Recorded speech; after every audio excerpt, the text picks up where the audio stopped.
नमस्कार दोस्तों, स्वागत है आप सभी का गुरुजी 4.0 पे। तो हम जो टॉपिक ऑफ द डे की सीरीज कर रहे हैं उसमें आज का जो हमारा टॉपिक है दोस्तों वो है संलयन ऊर्जा। ठीक है। तो आपको पता है कि दो तरह की नाभिकीय अभिक्रियाएं होती हैं। एक होती है नाभिकीय विखंडन और एक होता है नाभिकीय संलयन। जब एक नाभिक दो छोटे छोटे टुकड़ों में टूटता है तो वहाँ जो द्रव्यमान का जो लॉस होता है या द्रव्यमान में जो कमी आती है तो E=mc²। आपको पता है जो भी द्रव्यमान में कमी आती है वो किस में कन्वर्ट होती है, ऊर्जा में कन्वर्ट होती है। तो उसके तहत जो है नाभिकीय ऊर्जा बनती है। उसी प्रकार नाभिकीय संलयन जो होता है वहाँ पर दो जो हल्के नाभिक हैं वो जुड़ करके एक भारी नाभिक का निर्माण करते हैं। यहाँ पे भी द्रव्यमान क्षति होती है और वो जो द्रव्यमान क्षति होती है वो किसके रूप में होती है, ऊर्जा के रूप में या प्रकाश के रूप में होती है। तो संलयन ऊर्जा के बारे में आज हम लोग पढ़ने वाले हैं। तो क्यों पढ़ रहे हैं, न्यूज़ में क्या है, तो आपको बताऊं कि गांधीनगर में हमारा एक सेंटर है IPR, institute for plasma research. अब ये प्लाज्मा क्या होता है, सबसे बड़ी चीज़ एक और आ गई अब हमारे सामने कि ये प्लाज्मा होता क्या चीज़ है। तो दोस्तों आपको पता होना चाहिए पदार्थ की इसको चौथी अवस्था माना गया है। प्लाज्मा को क्या माना गया है, पदार्थ की चौथी अवस्था माना गया है।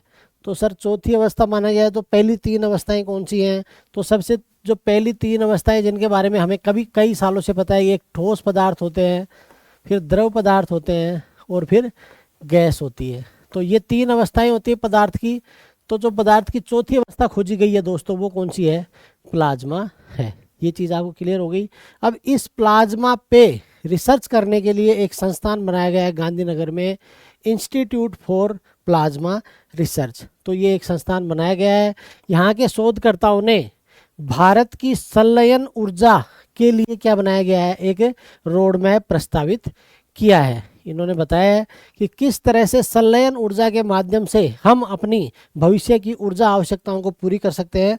उसके लिए एक रोड मैप तैयार किया है जिसके अंदर क्या होगा, स्थिर अवस्था अतिचालक टोकामैक भारत रिएक्टर के विकास पर ध्यान केंद्रित करेंगे। यानी कि एक ऐसा रिएक्टर बनाएंगे जिसमें जो पदार्थ की चौथी अवस्था है यानी कि प्लाज्मा का प्रयोग करके और हम लोग ऊर्जा का क्या करेंगे, उत्पादन करेंगे। और अब एक शब्द और आया यहाँ पर, वो शब्द आया आपका टोकामैक।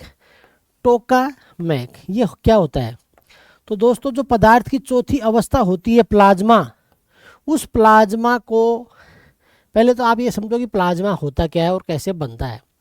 तो जब बहुत अधिक तापमान होता है जैसे कि सूर्य की जो सतह है वहाँ पर, और वो तापमान कितना होना चाहिए, वो होना चाहिए 10 करोड़ डिग्री सेंटीग्रेड।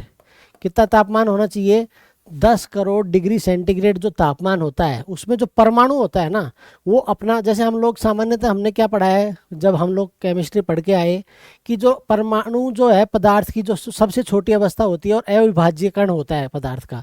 लेकिन इस 10 करोड़ डिग्री सेंटीग्रेड पे ये परमाणु भी क्या हो जाता है, विभक्त हो जाता है। कैसे विभक्त हो जाता है, हमने पढ़ा है कि एक परमाणु के केंद्र में क्या होता है, नाभिक होता है और इलेक्ट्रॉन इसके चारों तरफ क्या करते हैं दोस्तों, चक्कर काटते हैं। ये हम लोग पढ़ के आए हैं। लेकिन इस टेम्परेचर पे जो है ये भी क्या हो जाता है, विभाजित हो जाता है और ये इलेक्ट्रॉन क्या है हवा में अलग हो जाते हैं और जो नाभिक है उसके अंदर जो प्रोटॉन है वो अलग हो जाते हैं। तो इस तरह से ये चीज़ें प्लाज्मा के रूप में बन जाती हैं। तो अब इसको एक स्वरूप देने के लिए, एक आकार देने के लिए जो संसाधन यूज होता है, जो साधन यूज होता है उसको क्या बोलते हैं दोस्तों, टोकामैक होते हैं। इसके अंदर क्या होता है, एक ऐसी रिंग नुमा संरचना होती है जिसके बीच में इस तरह की एक संरचना होती है, ठीक है। और यहाँ पर ये जो प्लाज्मा है ये भरा रहता है और इस प्लाज्मा को आकार देने के लिए पूरा जो रिएक्टर होता है प्लाज्मा आधारित वो बता रहा हूँ मैं आपको, इसके बाहर ऐसे बड़े बड़े क्या लगा दिए जाते हैं, चुंबक लगा दिए जाते हैं जो क्या करते हैं, इस प्लाज्मा को एक निश्चित आकार में बनाए रखते हैं। तो ये जो रिंग नुमा संरचना है इसको क्या बोलते हैं, टोकामैक बोलते हैं। इसको क्या बोलते हैं दोस्तों, टोकामैक बोलते हैं। थोड़ी बहुत चीज़ें आपको पिक्चर क्लियर हुई होगी, टोकामैक क्या होता है, प्लाज्मा क्या होता है और इसके द्वारा जो नाभिकीय ऊर्जा है वो कैसे बनती है। तो चलिए आगे चलते हैं। तो सबसे पहले आपको पता है फ्यूजन, या संलयन, हिंदी में इसको क्या बोलते हैं, संलयन कहते हैं, वह प्रक्रिया है जिसमें दो छोटे हल्के परमाणु मिलकर के और एक भारी परमाणु का निर्माण करते हैं और ऊर्जा छोड़ते हैं। एग्जाम्पल के लिए, अगर हाइड्रोजन के दो परमाणु मिलकर के और क्या बनाएं, हीलियम बना दें, तो साथ में ये क्या उत्सर्जित करेंगे, ऊर्जा उत्सर्जित करेंगे। यही अभिक्रिया क्या कहलाती है, नाभिकीय संलयन अभिक्रिया कहलाती है। आपने एटम बम का नाम सुना होगा, परमाणु बम का नाम सुना होगा, और उसके अलावा आपने हाइड्रोजन बम का एक नाम सुना होगा।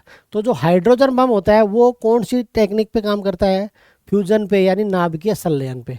ठीक है, उसके बारे में भी आगे बात करेंगे। जो सूर्य होता है, सूर्य की सतह पे क्या होता है कि हाइड्रोजन नाभिक हीलियम बनाने के लिए क्या होते हैं, फ्यूज होते हैं। फ्यूज होने का मतलब होता है आपस में मिलना। फ्यूज होने का मतलब क्या होता है, आपस में मिलना। ठीक है, और हम लोग सामान्य भाषा में घरों में जब बल्ब खराब हो जाता है तो क्या बोलते हैं कि बल्ब क्या हो गया, फ्यूज हो गया। ठीक है, लेकिन वो फ्यूज नहीं है, ये दूसरा वाला फ्यूज है, आप समझिए। ठीक है, और ऊर्जा प्रकाश और उष्मा के रूप में उत्सर्जित होती है। आपको पता है हमें जो इतनी भी रोशनी मिल रही है वो सूर्य से मिल रही है, जितनी उष्मा मिल रही है वो कहाँ से मिल रही है, सूर्य से मिल रही है। तो कहाँ से मिलती है वो ऊर्जा, सूर्य के पास कहाँ से आती है, तो सूर्य के पास आती है वो नाभिकीय संलयन अभिक्रिया के द्वारा। ऊर्जा का उत्पादन द्रव्यमान दोष के कारण उत्पन्न होता है। आइंस्टाइन ने एक फॉर्मूला दिया था, E=mc²। क्या फॉर्मूला दिया था, E=mc², यानी द्रव्यमान में जो क्षति होती है वो किस में बदल जाती है, ऊर्जा के रूप में बदल जाती है। ठीक है, ये चीज़ समझ में आ गई आपको। मान लो कि 100 ग्राम के, ऐसे एग्जाम्पल के लिए बता रहा हूँ मैं आपको, है ना, 100 ग्राम के क्या थे, दो हाइड्रोजन के अणु थे। ठीक है, और इन्होंने आपस में फ्यूज करके और क्या बनाया, इन्होंने आपस में फ्यूज करके इन्होंने 170 ग्राम का क्या बना दिया, हीलियम का एक परमाणु बना दिया। तो जो 30 ग्राम जो कम हुआ, ये 30 ग्राम ही क्या है, ये है डेल्टा एम। ये क्या है, डेल्टा एम। और फॉर्मूला क्या है, E=mc² या डेल्टा mc²। तो ये 30 किससे इंटू हो जाएगा, c² से इंटू हो जाएगा। इतनी ऊर्जा जो है यहाँ पर बनेगी। समझ, कहने का मतलब आप समझ गए किस तरह से नाभिकीय संलयन में ऊर्जा का उत्पादन होता है। अब है कि फ्यूजन यानी कि नाभिकीय संलयन की शर्त क्या क्या होती है। तो सबसे पहली शर्त तो दोस्तों ये है उच्च तापमान। ऐसे तो हर कोई बना ले नाभिकीय संलयन से ऊर्जा, लेकिन हर कोई नहीं बना सकता, क्योंकि ये जो अभिक्रिया है इसको करवाने के लिए ही क्या है, तापमान बहुत ज़्यादा चाहिए। और वो तापमान कितना चाहिए, 100 मिलियन डिग्री सेंटीग्रेड, यानी कि 10 करोड़, 100 मिलियन में कितने हो गए, 10 करोड़ डिग्री सेंटीग्रेड तापमान हमें चाहिए।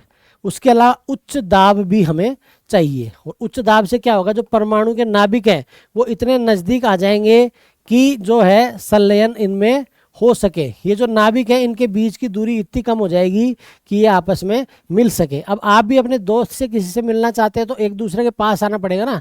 एक जयपुर बैठा है और एक दिल्ली बैठा है तो मुलाकात हो नहीं सकती। तो दोनों को या तो जयपुर आना पड़ेगा या दोनों को दिल्ली आना पड़ेगा। तो वही चीज़ है, फ्यूजन के लिए क्या चाहिए, आपको नाभिकों को पास पास होना पड़ेगा, और उसके लिए क्या चाहिए, उच्च तापमान चाहिए। फिर है प्लाज्मा। पदार्थ उच्च ऊर्जा की स्थिति में होना चाहिए जहां परमाणु, आयन और इलेक्ट्रॉन विभक्त हो जाते हैं। मैंने आपको पिछले पेज पे ही समझाया कि जो उच्च टेम्परेचर होता है ना, उस पर इस तरह से जो ये इलेक्ट्रॉन है और ये जो नाभिक है ये क्या हो जाते हैं दोस्तों, अलग अलग हो जाते हैं, टुकड़ों में टूट जाते हैं। फिर है फ्यूजन रिएक्टर और टोकामैक। तो ये जो नाभिकीय संलयन अभिक्रिया से जो ऊर्जा बनाने का जो रिएक्टर होता है उसी को क्या बोलते हैं, टोकामैक भी बोलते हैं। दूसरे रूप में अगर मैं इसको बोलना चाहूँ तो ये जो प्लाज्मा है, पदार्थ की चौथी अवस्था है, प्लाज्मा को एक निश्चित आकार देने के लिए जिस डिवाइस का यूज होता है उसको क्या बोलते हैं, टोकामैक बोलते हैं। तो ये बहुत हाई टेम्परेचर की चीज़ है, इसको एक जगह रखना बड़ा मुश्किल होता है, इसलिए किसका यूज किया जाता है, टोकामैक का यूज किया जाता है। टोकामैक क्या होता है, एक फ्यूजन रिएक्टर होता है जो चुंबकीय क्षेत्र का उपयोग करके, मैंने आपको पिछले देखो डायग्राम में समझाया कि इस तरह से ये टोकामैक होता है, और इस तरह से ये क्या है, चुंबक लगा देते हैं। यहाँ पे क्या लगा देते हैं, चुंबक लगा देते हैं चारों तरफ इसके, ताकि ये इसको क्या करती है, इस तरह से प्रतिकर्षित करती है और यहाँ पर इसको एक निश्चित आकार देती है। इसी को क्या बोलते हैं दोस्तों? टोकामेक बोलते हैं। इसको क्या बोलते हैं? टोकामेक बोलते हैं। और उपयोग करके प्लाज्मा को डोनट आकार की संरचना में सीमित करता है। अभी जो मैंने आपको संरचना दिखाई, ये जो इस तरह से, और बीच में जैसे टायर, आपने गाड़ी का टायर आपने देखा होगा, बिना रिम के गाड़ी का टायर आपने देखा है, उसी को कौन सा आकार बोलते हैं? डोनट आकार बोलते हैं।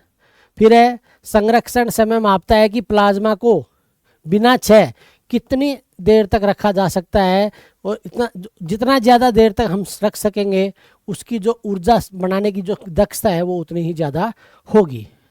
अब चाइना जो जैसे देश हैं वो लगभग इस टाइम को कितना प्राप्त कर चुके हैं? 1000 सेकेंड तक वो इसको होल्ड कर चुके हैं। इसको, ये जो चीज़ है ना संरक्षण समय, ये चाइना तो कहाँ तक पहुँच चुका है? 1000 सेकेंड तक। लेकिन हम लोग अभी मिली सेकेंड में ही पहुँचे हैं, कुछ मिली सेकेंड में ही हम लोग अभी तक पहुँचे हैं। मतलब अभी हम 1 सेकेंड तक भी पूरे तक नहीं पहुँच पाए हैं इस चीज़ में। ठीक है, आगे चलिए। Q का मान, अब देखो Q क्या होता है? किसी भी रिएक्टर में Q जो है वो क्या होता है कि हमने कितना तो इसको इनपुट दिया, ठीक है, और कितना अपना आउटपुट आया। उल्टा होगा, 1 मिनट भाई। कितना तो आपका आउटपुट है और जो कितना इनपुट है, ठीक है, ये जो होता है उसको बोलते हैं Q। अब सपोज करो कि हमने इनपुट में दिया 50 मेगावाट। कितना दिया? 50 मेगावाट। और आउटपुट कितना आया? आउटपुट आ गया 500 मेगावाट। आउटपुट कितना आ गया? 500 मेगावाट। यानी Q इजिकल टू कितना आ गया दोस्तों? 10 आ गया। Q इजिकल टू कितना आ गया आपका? Q इजिकल टू आ गया आपका 10। Q बराबर कितना आ गया? 10। तो इसकी जो, कहाँ पे गया? हाँ, Q का मान ऊर्जा लाभ का सूचक है। यह उत्पन्न ऊर्जा और प्रविष्ट ऊर्जा का अनुपात है। तो ये आप समझ गए। तो जो Q का मान अगर 1 से ज़्यादा है, मतलब हम जितनी ऊर्जा आप यहाँ पर दे रहे हो उससे ज़्यादा आपका आउटपुट आ रहा है। Q का मान 1 से ज़्यादा का मतलब क्या है? कि जितना आप इनपुट दे रहे हो उससे ज़्यादा आपका आउटपुट मिल रहा है। अब जितना इनपुट दे रहे हैं उतना ही आउटपुट आ रहा है, तो उसका मतलब ही नहीं हुआ ना फिर रिएक्टर बनाने का। फिर उस रिएक्टर का करोगे क्या आप? जितना आप इनपुट दे रहे हो उतना ही अगर आउटपुट आ रहा है। आप किसी बिजनेस में हैं 10,000 रुपये खर्च कर रहे हो महीने के और 10,000 रुपये कमा रहे हो, तो फिर वो कमाई थोड़ी हुई। आप 10,000 रुपये लगा करके 1 लाख रुपये कमाओ तब वो कमाई मानी जाएगी। ठीक है, यहाँ तक कोई दिक्कत हो तो बताओ। उसके बाद आ जाओ आप फ्यूजन बनाम फिजन, यानी कि नाभिकीय संलयन बनाम नाभिकीय विखंडन। ये हम लोग स्टार्टिंग में बात कर चुके हैं, फिर भी देख लीजिए। जो फिजन होता है, फिशन में यानी कि नाभिकीय विखंडन में एक भारी नाभिक छोटे नाभिकों में विभाजित हो जाता है और ऊर्जा छोड़ता है। जबकि फ्यूजन जो होता है या नाभिकीय संलयन जो होता है उसमें हल्के नाभिकों को मिला करके क्या किया जाता है? एक भारी नाभिक बनता है और ऊर्जा का उत्पादन होता है। जो नाभिकीय संलयन होता है वो नाभिकीय विखंडन की तुलना में बहुत कम न्यूक्लियर कचरा उत्पन्न करता है, जिससे यह अधिक स्वच्छ ऊर्जा का विकल्प बनता है। यानी कि अभी वर्तमान में हमारे जितने रिएक्टर हैं जो भारत में भी हैं, जैसे रावत भाटा में है ना, कोटा के हमारे यहाँ रावत भाटा कोटा है, वहाँ पर है। और सबसे पहला आप बताओ कहाँ पर था? आप मेरे को कमेंट करके बताओ कि भारत का जो पहला परमाणु रिएक्टर था वो हमने कहाँ पर किया था? महाराष्ट्र में किया था। चलो मैं आपको हिंट देता हूँ, उस जगह का नाम आप मुझे कमेंट करके बताना। तो ये सब तो क्या थे? आपके नाभिकीय विखंडन पर आधारित थे। लेकिन यहाँ पर दिक्कत क्या आ रही थी? जो कचरा उत्पन्न हो रहा था, जो नाभिकीय कचरा उत्पन्न हो रहा था उसको निपटान कैसे करें, वो समस्या थी। तो अगर हम नाभिकीय संलयन अभिक्रिया से और ऊर्जा उत्पादन करने लग जाएं तो ये क्या होगा? अधिक स्वच्छ ऊर्जा होगी और इसके अंदर जो नाभिकीय कचरा है वो भी बहुत कम होगा। अब है भारत का फ्यूजन ऊर्जा रोड मैप, यानी कि हम लोगों का क्या प्लान है फ्यूचर में, हम किस तरह से जो है ऊर्जा पैदा करने वाले हैं। तो भारत का SST-1 टोकामेक, हमने 2 टोकामेक बनाए हैं जिसमें एक है हमारा SST-1 टोकामेक। ये कहाँ पर है? हमारा इंस्टीट्यूट ऑफ प्लाज्मा रिसर्च, अभी हम पढ़ के आए गांधीनगर में। तो उसने जो प्लाज्मा संरक्षण, मैंने अभी बताया था प्लाज्मा संरक्षण मतलब क्या है? ये टाइम है कि कितनी देर तक हम उसको एक आकार में रोक करके रखते हैं। तो इसके लिए अभी 650 मिली सेकेंड का टाइम हमने प्राप्त किया है हाल ही में। मैंने बताया था मिली सेकेंड से लेकर कुछ सेकेंड्स तक हो सकता है। चाइना अपने कार्यक्रम के तहत 1000 सेकेंड तक का टाइम उसमें बना चुका है। तो SST-1 जो है हमारा, ये क्या है, एक प्रयोगात्मक है, यानी कि हमारा एक प्रोटोटाइप है, ठीक है। और ये अभी बिजली उत्पादन के लिए नहीं बनाया है हमने ये इसलिए बनाया कि हम इस टेक्नोलॉजी को प्राप्त कर सके। तो इसका उद्देश्य बिजली उत्पादन नहीं है, ये केवल क्या है, एक प्रोटोटाइप है। उसके अलावा भारत ITER फ्रांस में विश्व का सबसे बड़ा फ्यूजन कार्यक्रम चल रहा है एक इंटरनेशनली, ठीक है। इंटरनेशनल, ये इसका फुल फॉर्म मुझे अभी ध्यान नहीं आ रहा है, ITER आप देख लीजिएगा नेट पे सर्च करके। ये एक बहुत बड़ा कार्यक्रम है जिसमें भारत, फ्रांस, स्पेन जैसे बहुत सारे लगभग 10 देश इसके अंदर है। सबको अलग अलग काम दिया गया है। और ये क्या है, विश्व का सबसे बड़ा नाभिकीय जो संलयन का जो प्रयोग है वो ये लोग कर रहे हैं। और अगर ये कामयाब होता है तो विश्व के लिए एक बहुत बड़ी सफलता होगी। भारत भी इसके अंदर जो है सहयोग कर रहा है। और भारत इसके अंदर जो चैम्बर है, भारत क्या बना रहा है, इसके अंदर जो चैम्बर लगेगा इसके अंदर स्टील का, उसके निर्माण की जिम्मेदारी किसको दी गई है, भारत को दी गई है, ठीक है दोस्तों। तो ITR का लक्ष्य Q का मान कितना प्राप्त करना है, 10 प्राप्त करना है। यानी कि इसके अंदर जितना भी इनपुट दिया जाएगा उसका 10 गुना हमें क्या मिलेगा, आउटपुट मिलेगा, ठीक है। तो ये चीज़ आप ध्यान रखना। ITER का लक्ष्य क्या है, Q=10 अंतर्राष्ट्रीय कार्यक्रम है जो कहाँ पर हो रहा है, फ्रांस में हो रहा है। भारत भी इसका सदस्य है। और भारत क्या कर रहा है, इसमें हम लोग एक चैम्बर बना रहे हैं स्टील का। अब है वैश्विक फ्यूजन ऊर्जा प्रगति, यानी और देशों की क्या स्थिति है। तो जो UK है, यूनाइटेड किंगडम, उसने इसके लिए एक कार्यक्रम चला रखा है स्टेप के नाम से। और उनका लक्ष्य है कि 2040 तक हम अपना प्रोटोटाइप एटलीस्ट तैयार कर लें। प्रोटोटाइप क्या होता है कि एक मॉडल होता है ना, एक तो फुल फ्लेज होता है और एक मॉडल बना करके तैयार किया जाता है। तो पहले ये क्या बना रहे हैं, मॉडल बना रहे हैं 2040 तक। उसके बाद USA जो है वहाँ पर निजी क्षेत्र की कंपनियाँ इसमें काम कर रही हैं। और 2030 के दशक में ये क्या करेंगे, ये ग्रिड कनेक्टेड और फ्यूजन ऊर्जा आपका बना देंगे। एक सेकंड,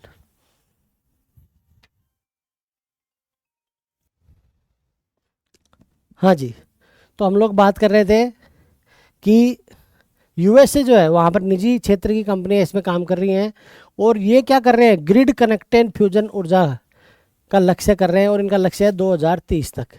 यानी कि फ्रांस में तो आपको पता है ITER का काम तो कहाँ पर चल रहा है, फ्रांस में चल रहा है। इसमें तो 10 देश हैं, भारत सहित 10 देश शामिल हैं। उसके अलावा जो UK है उसका प्लान है कि भाई हम प्रोटोटाइप बना ले 2030 तक। उसके अलावा जो USA है, USA का प्लान है कि भाई 2030 तक हम लोग क्या है, निजी क्षेत्र के माध्यम से एक ग्रिड आधारित संलयन ऊर्जा का संयंत्र तैयार कर लें। चीन जो है, चीन ने EAST के नाम से क्या बनाया है, टोकामेक बनाया है, जिसने 1066 सेकंड तक प्लाज्मा संरक्षण का रिकॉर्ड अवधि दर्ज की है।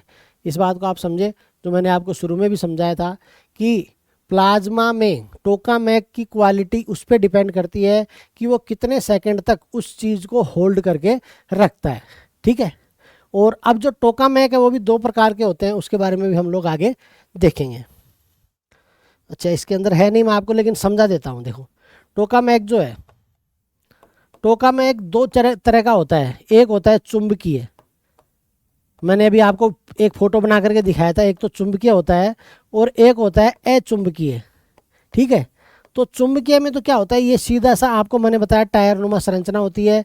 यहाँ पर इसमें प्लाज्मा भरा रहता है, ठीक है। और इसके अंदर इस चारों तरफ इसके क्या लगा दिए जाते हैं, चुंबक लगा दिए जाते हैं, चुंबकीय क्षेत्र बना दिया जाता है, ठीक है, जिसके माध्यम से ये क्या होता है, एक निश्चित आकार में बना रहता है। अचुंबकीय में क्या होता है, एक जटिल संरचना बनाई जाती है, ठीक है। और इस जटिल संरचना के अंदर यहाँ पर क्या भर दिया जाता है, आपका प्लाज्मा भर दिया जाता है। इसमें चुंबक का प्रयोग नहीं होता, इसमें क्या है, चुंबक का प्रयोग नहीं होता। इस तरह से जो है टोकामेक 2 प्रकार के होते हैं, एक चुंबकीय होता है, एक अचुंबकीय होता है। आपको इंटरव्यू में पूछ सकता है टोकामेक क्या होता है। तो आशा करता हूँ ये जो आज की क्लास है इसमें आप लोग ज़रूर समझ पाए होंगे कि हमारे जो भविष्य ऊर्जा का भविष्य जिसको कह सकते हैं, नाभिकीय संलयन वो कैसे काम करेगा, क्या क्या प्लान है, भारत कहाँ पे है अभी, दूसरे देश कहाँ पर है, हम लोग किस तरह से, टोकामैक क्या होता है, प्लाज्मा क्या होता है, तो इन सब के बारे में बात की हमने। तो आशा करता हूँ ये छोटा सा वीडियो आपके लिए लाभदायक होगा। अगर आपको अच्छा लगा हो तो प्लीज़ इसको लाइक और शेयर कीजिएगा। तो मिलते हैं अगले वीडियो में, तब तक के लिए थैंक यू, जय हिंद।